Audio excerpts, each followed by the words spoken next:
At the end of the previous part, the fox girl took her own life because she couldn't bear living without the six-tailed fox. Witnessing this, the six-tailed fox also decided to end his life in the lava with the fox girl, and they drowned. Xiaofan and Biyao were deeply saddened by this. The people from Fhenxiang Valley arrived and mistakenly thought that Xiaofan had killed both foxes, so they left. Before leaving, they invited Xiaofan to come to Liubo Mountain, where people from various peaks and valleys were gathering. Xiaofan accepted the invitation, and together with Biyao and the monk, they headed to the city to inform the residents that the danger had passed. In the city, people were initially scared of the fox demon, but upon seeing Xiaofan and the monk, they became happy, assuming that the fox demon had been killed. The monk was perceived as the hero of the mission.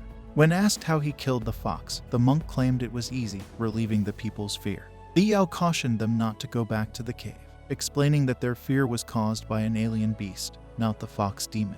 A child asked Biyao about the alien beast, and she described it as creatures living in the forest that get angry if someone enters their territory. Xiaofan noticed the old man and the girl from before, approaching them.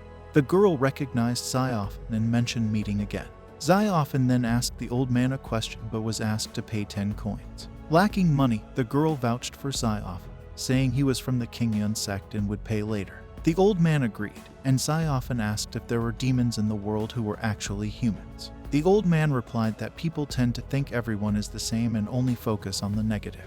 Xiaofan then inquired if a demon could ever love someone, wanting to confirm the fox demon's love for each other. This question also arose because Xiaofan felt he might be a demon himself. Now, the old man responds to Xiaofan's love question, stating that demons can be both good and bad, and they also have a sense of truth. Xiaofan then questions why humans and demons are fighting. The old man begins to answer, but Biyao intervenes and takes Xiaofan away, feeling that the old man might be providing misleading information. The old man insists he is telling the truth this time, as he didn't take any money. However, Biyao doesn't believe him and leads Xiaofan away. After their departure, the girl asks the old man about Xiaofan's change after visiting the cave. The old man finds it difficult to explain.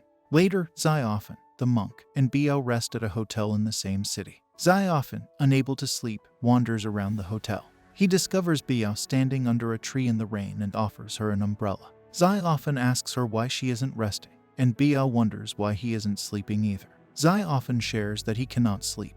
Biyao sadly mentions that Xiaofan will be going to Liubo Mountain the next day, expressing her desire to accompany him. Xiaofan is shocked and tries to dissuade Biyao, fearing for her safety among the good humans at the mountain. Biyao reveals her wish to be together with Xiaofan, even if it means being trapped in the same cave forever and dying together, so they could have a chance to be together. Biyao expressed her love for Xiaofan, but he dismissed her, stating that he couldn't love a demon. Xiaofan insisted that Biyao should stop talking about this. In response, Biyao stepped out from under the umbrella and questioned why it was so important for Xiaofan to live among humans. Xiaofan started explaining that humans are good and demons are bad. However, he noticed tears in Biyao's eyes, a result of her love for him. Xiaofan chose not to say anything and looked at the sky. After a while, Xiaofan told Biyao that he couldn't take her to Liubo Mountain because there would be people from different sects who might harm her upon learning the truth. He instructed her to stay behind, assuring her he would return soon. As Xiaofan headed back to his room, he cautioned Biyao not to talk about dying, even by mistake. Biyao's aunt overheard the conversation and attacked Xiaofan, but Biyao intervened to block the attack. Observing Biyao's actions, Biyao's aunt realized that Biyao had fallen in love with Xiaofan and was willing to sacrifice herself to save him. As a result, Biyao's aunt decided to take her back to their sect because Biyao's father needed to discuss something important with her. The following morning, Xiaofan and the monk left the hotel and intended to settle their bill, only to discover that Biyao had already paid for them. The hotel owner informed them that Biyao had left with her aunt in the rain the previous night, leaving Xiaofan pleased with the news. The monk then expressed his desire to accompany Xiaofan to Liubo Mountain, but he had to return as his master had called him back.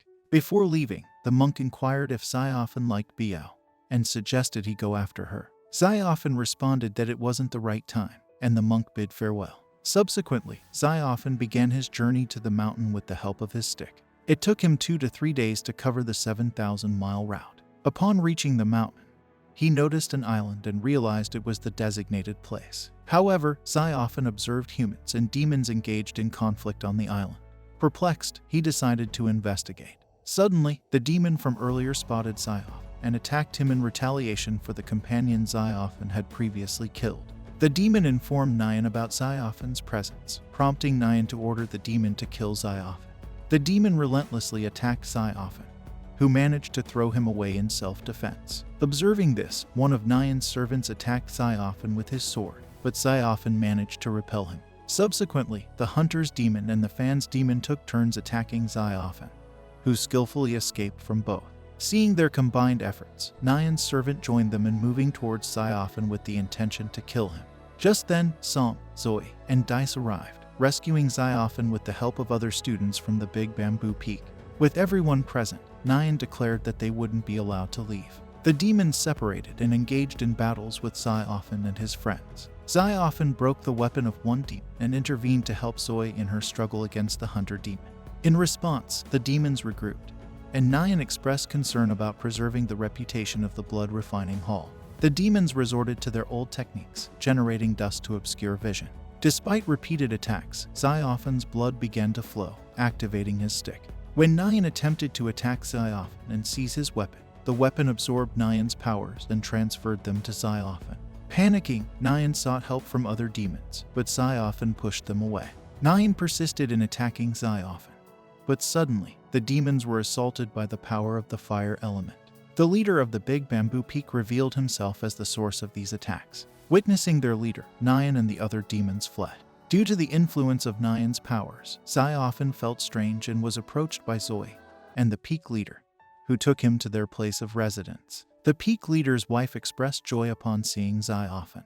Jinyu arrived and confronted Xiaofan for going to the blood refining hall without informing him, but Xiaofan reassured him. Following this, Jinyu informs Xiaofan that he is currently focused on his training and plans to become strong, intending to join forces with Xiaofan to eliminate all demons.